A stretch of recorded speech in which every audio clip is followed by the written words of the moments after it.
and welcome to the new moon in Leo. And what we're going to be doing today is our new moon in Leo intention planting ceremony. So at the new moon, we plant our intentions, and that's what we're going to do today.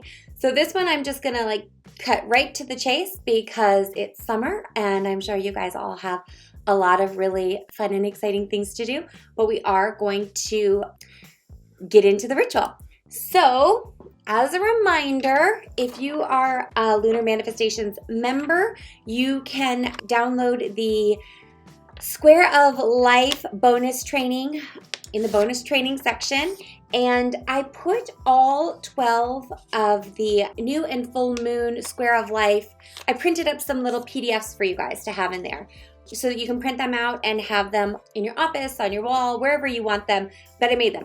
If you don't, you can also just blank piece of paper. We keep this super simple. Take it, fold it in half, and you're gonna write health, wealth, love, and perfect self-expression. If you don't know what I'm talking about, make sure you go watch the bonus training. If you do know what I'm talking about, and you've been around for a while, you may have heard me talk about how you can change the wording on the Foursquare. So when I started doing Lunar Manifestations, I started with health, wealth, love, and perfect self-expression. And recently I've moved away from that and changed into ease, flow, connection, and expansion. Because for me, those were just what was coming up in my life. How could I have my days flow easier? How could I ease into the abundance that the universe is showering upon me? And connection, that's me for my spiritual practice. How could I continue to grow, continue to evolve, continue to develop my mediumship, and bring more leading edge information to you all and co-create with you all in that space? Because what I'm finding is this space is so dynamic now. Every time something gets created in here, it's amplified, and that wouldn't be possible without the connection element. It's really easy to read every spiritual development book there is on the shelf, but when it comes time to actually engaging with others and connecting and, through the good and bad that is the human experience, that's when you really learn how to put that stuff into practice. And then expansion, I talk about the 80-20 rule. You may have already seen the ritual for this. I, off the top of my head, can't think of which ritual it's in. But there's this principle called the 80-20 principle. And it essentially says that 20% of what we do gets 80% of our results.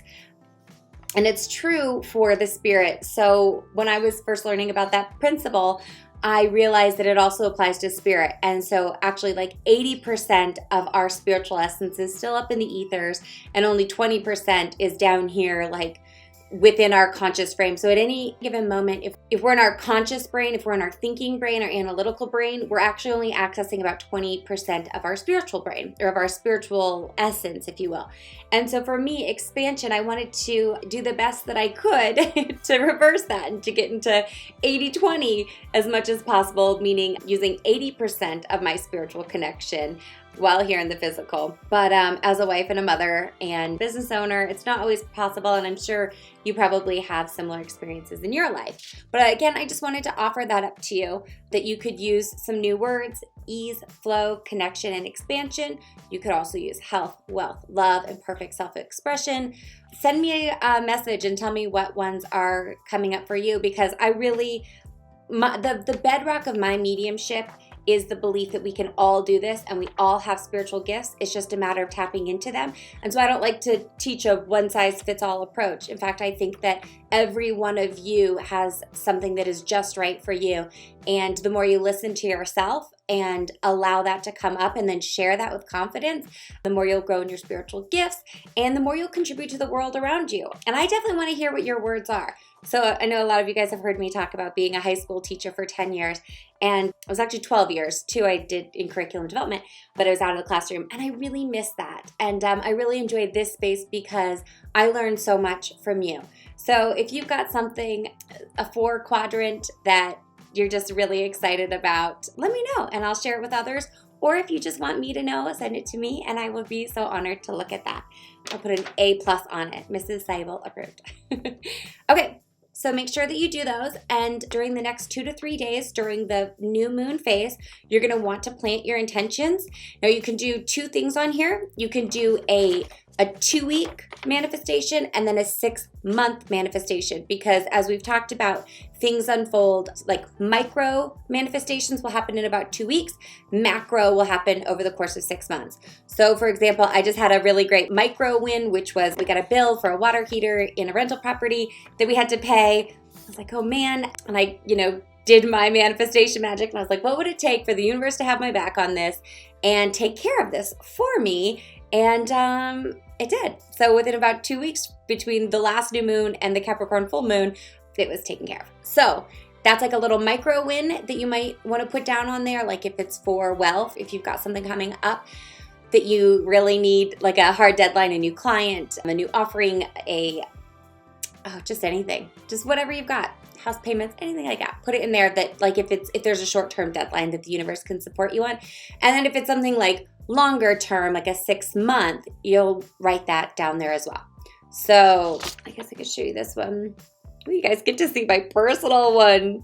You could take a screenshot of that if you want. Hopefully it's all good. Yeah, so I always do like a 2-week and then like a 6-month, but you don't have to. And then make sure that on the back, you are noting the corresponding full moon. So this is for my Cancer new moon, which was just before the Leo new moon. So I've got my Cancer new moon on the front and I've noted the date.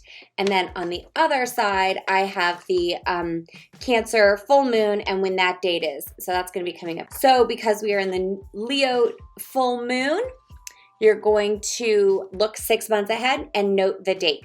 Remember, you can always go to the astrological references that are in the e-course and that are in the members forum to look ahead to find those dates. I always kind of try to keep those posted about a year behind and about a year ahead, so that if you're reflecting on anything, like what we do during the full moon harvest ceremonies, you can look back, and then for the new moon when you're planting your intentions to go forward, you can look forward. So there's that.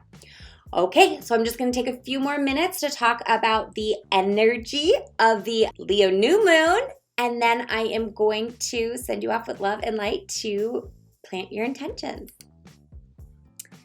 Okay, this is a good one. Okay, Leo new moon, doing less to achieve more. Boy, do I always need a reminder of that.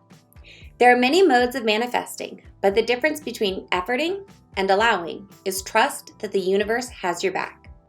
So how little are you willing to do to achieve your dreams?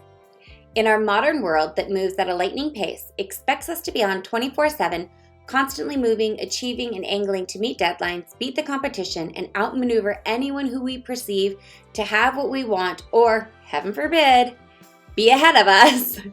What if doing less could actually get you farther ahead? We've all heard the story about the turtle and the hare. The confident hare believes that the turtle couldn't possibly outrun him in a race, while the turtle continues to move ahead at a slow and steady pace. The rabbit speeds along, arrogantly choosing to rest and wait for the turtle to catch up. As the allegory goes, the exhausted hare continues to sleep as the consistent turtle proceeds to the finish line first. During the last lunar cycle, we harnessed the energy of letting the non-physical aspects of the universe and our physical environments work for us, using the Bhagavad. With the new moon in Leo, it's time we shift into a steady pace and achieve more by doing less, with a ritual of accepting the gifts the universe is ready to deliver to us and finding ways to give thanks that is the splendor that is ours by divine right. I hope you guys have heard me talk about divine right. A girlfriend of mine introduced me to this concept a while ago. She used to always say, oh, I really hope, it's actually Adrienne, the gal I talk a lot about, who I created this whole platform for.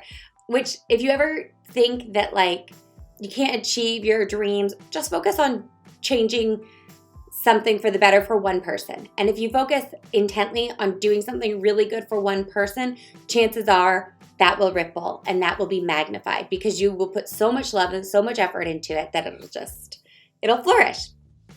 It's kind of like they call them voluntaries in gardening, where like, let's say you plant one bush and, you really are like tending that one. And then you come back and like violets are voluntaries, and they're not violets. Are they called, I can't remember the name of them.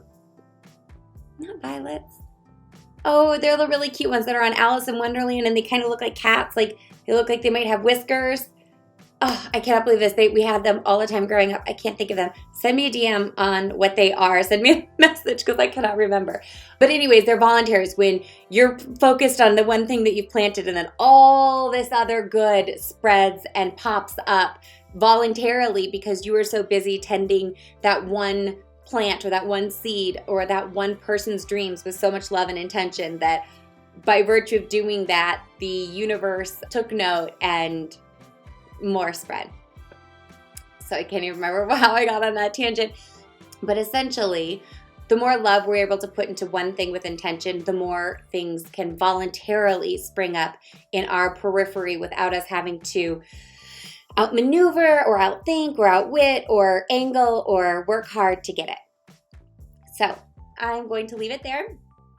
And happy planting. Okay, with love and light, Autumn.